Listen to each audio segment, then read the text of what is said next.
네, 문재인 정부와 더불어민주당 이재명 대표를 겨냥한 검찰의 수사 급물살을 타고 있습니다. 우선 검찰은 어제 이 대표의 측근을 불법 대선 자금 수수 혐의로 체포를 했고요. 또 탈북어민 강제 북송 사건으로는 지난 정부 최고위직인 노영민 전 대통령 비서실장을 조사했습니다. 내일은 서해 피격 공무원 사건과 관련해서 전 정부 장관급 인사에 대한 첫 구속 심사가 있습니다. 현재까지의 상황 그리고 앞으로 수사 어떻게 뻗어나가게 될지 법조팀 박수주 기자와 함께 짚어보겠습니다. 어서 오십시오. 안녕하세요. 검찰이 어제 이재명 민주당 대표의 측근 김용 민주연구원 부원장을 체포하고 압수수색을 벌였습니다. 일단 그 혐의에 대해서 먼저 좀 짚어볼까요? 네, 대장동과 위례 신도시 개발 의혹을 수사하는 검찰이 어제 오전 김용 민주연구원 부원장을 정치자금법 위반 혐의로 전격 체포했습니다. 김 부원장은 이재명 대표의 최측근으로 꼽히는데요. 검찰은 지난해 4월부터 8월까지 김 부원장이 유동규 전 성남도시개발공사 본부장과 민간업자들로부터 수차례에 걸쳐 8억 원을 건네받았고 이걸 대선 자금이라고 규정했습니다. 예. 이 대표의 대선 자금으로 쓰였다고 보는 건데요. 검찰은 어제 오전 김 부원장 자택을 압수수색했고 오후에는 민주연구원 압수수색 영장 집행을 시도했습니다. 하지만 민주당이 강하게 막아서면서 8시간 대치 끝에 철수했습니다. 의원들은 압수수색 소식이 전해지자 국정감사를 중단하고 당사에 집결하기도 했는데요. 검찰은 조만간 압수수색에 다시 나설 걸로 보입니다. 예, 이르면 오늘 검찰이 김 부원장에 대한 구속영장 청구할 예정이라고요? 네, 그렇습니다. 체포 48시간 내에 구속영장을 청구하지 않으면 김 부원장을 풀어줘야 하기 때문에 검찰은 이르면 오늘 오후, 늦어도 내일 오전에는 구속영장을 청구할 전망입니다. 예, 알겠습니다. 그리고 이 탈북어민 강제 북송 사건 이 부분에 대해서 어제 검찰이 노영민 전 비서실장을 12시간 30분가량 조사를 했죠. 네, 그렇습니다. 노영민 전 실장은 어제 검찰에 비공개 출석해 12시간 반 조사를 받았고 어젯밤 9시 30분쯤 귀가했습니다. 지난 8월 국민의힘으로부터 고발을 당해 피고발인 신분이었는데요. 노 전 실장은 7월 초 국정원 고발을 계기로 본격적인 사건 수사에 나선 검찰이 그간 조사한 문재인 정부 청와대 인사 가운데 최윗선에 속합니다. 검찰 수사가 상당히 진척됐다는 점을 짐작할 수 있는 대목입니다. 그러면 노 전 실장이 구체적으로 강제 북송 사건에 어떻게 연관됐다라는 겁니까?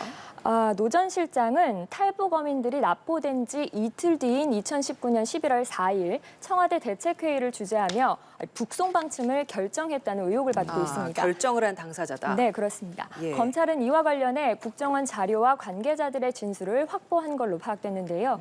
검찰은 노 전 실장 주재회의를 기점으로 정부 합동조사가 서둘러 종료가 됐고 합동조사 보고서에서 어민들이 귀순 의사를 밝혔다는 내용이 사라졌다고 의심하고 있습니다. 어제 조사에서도 이 부분을 집중적으로 확인한 걸로 알려졌습니다. 네, 대책회의를 주재했다는 노 전 실장. 어떤 입장을 밝힌 내용이 있습니까? 네, 노 전 실장은 어제 조사를 마치고 의혹이 불거진 뒤로는 처음으로 직접 입장을 밝혔습니다. 우리 국민의 생명과 안전이 먼저라며 국익에 기반한 남북관계 등 안보조차 정치 보복 대상으로 삼는 건 제도끼의 발등을 찍히는 것이 될 것이라고 했는데요.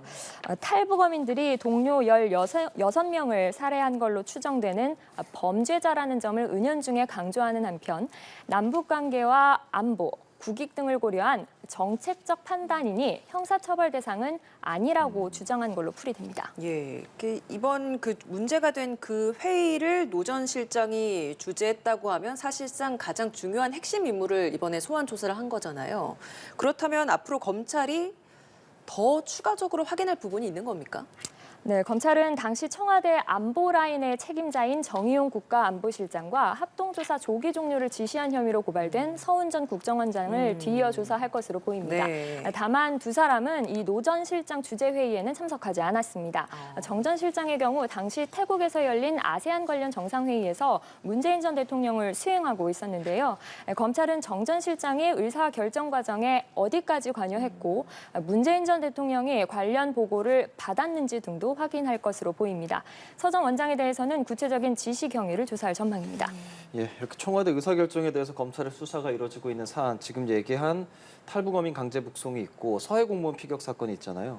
서해 공무원 피격 사건 역시도 당시 정부의 고위급 인사들이 많이 연루가 되어 있고 내일 처음으로 구속영장 심사가 열리죠. 네, 그렇습니다. 법원은 내일 오전과 오후 각각 서욱 전 국방부 장관과 김홍희 전 해양경찰청장에 대한 구속영장 실질 심사를 진행합니다. 지난주 두 사람을 한 차례씩 조사한 검찰이 이번 주 화요일 영장을 청구한 데 따른 건데요. 서 전 장관은 자진 월북 판단과 반대되는 내용의 군사기밀 60건을 삭제한 혐의 등을, 김 전 청장은 일부 증거를 은폐하고 왜곡해 해경이 자진 월북이라는 수사 결과를 발표하게 한 혐의를 받고 있습니다. 네, 이 서해 공무원 피격 사건과 관련해서는 감사원도 중간 감사 결과 발표하지 않았습니까? 네, 관련해서 재작년 10월에 열린 국정감사 영상 하나 준비했는데요. 먼저 보시겠습니다.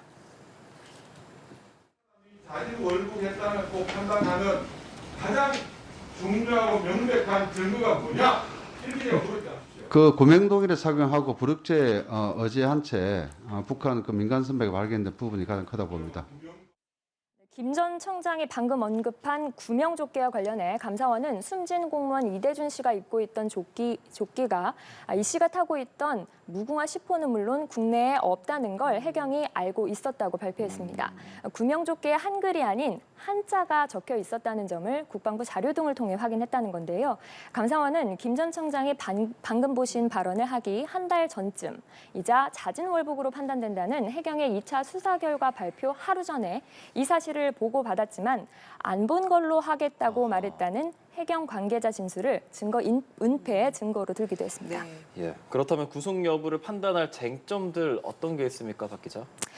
네, 검찰은 범죄의 중대성과 증거인멸 우려 등을 종합적으로 고려해 영장을 청구했다는 입장입니다.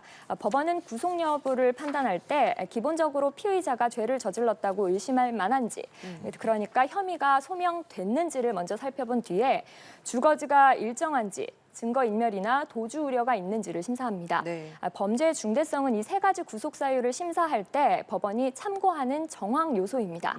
일단 검찰은 혐의 소명에는 자신감을 보이고 있습니다. 결국 증거인멸 우려를 주된 이유로 든 건데 두 사람이 모두 현직이 아닌 전직이라는 점에서 이 점이 우선 쟁점이 될 그렇죠. 것으로 보입니다. 네. 국방부와 해경의 수장이었다지만 전직인 만큼 추가 증거인멸의 우려가 얼마나 있다고 볼 수 있느냐는 겁니다. 예를 들어 주신다면 어떤 게 있을까요?